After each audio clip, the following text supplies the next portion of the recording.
Prosечно 1000 административци годишно си даваат отказ поради ниски плати. Неофицијално за 3 години повеќе од 3000 лица си заминале во приватен сектор или во странство, вели председателот на УПОС Трпе Дејановски. Многу големи заминувања и поради природен одлив на вработењето администрацијата, ница голем број во последните години, голем број на заминување поради незадоволство од платите, работните услови, безбедноста на работа и така натаму.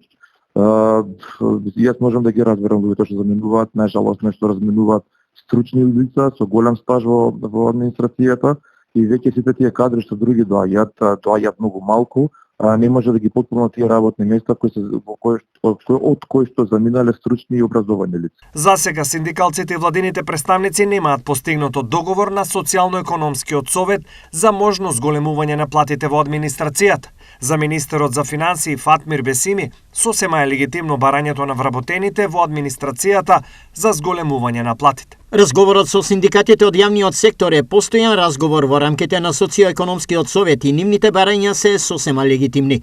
Сите разговори се водат таму во однос на утврдување на методологија која ќе биде еднаква за сите во јавниот сектор и тоа да биде решение не само за вработените, туку и за функционерите. Мислам дека сме на добар пат. Но и покрај ваквиот став, за сега нема најави дека наскоро може да се очекува договор за повисока плата. Ние со години најназад го се бориме за изнаоѓање на нов начин на пресметка на плати кој ќе биде поврзан со порастот на просечната плата.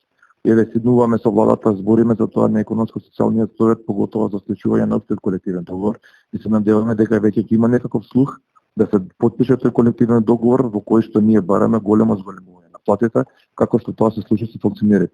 Се надеваме дека само со таков начин, со зголемување и предавање на праведни и правични плати за сработеното, дека ќе може да ги содржиме квалитетните лица во администрацијата. Во моментов во јавната администрација се вработени околу 138.000 лица, а состојбата со нивните плати е хаотична бидејќи не сите со иста тежина на обврски и образование земаат иста плата.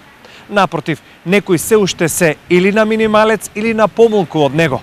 Последен јавен случај е оној со вработените во државниот испитен центар.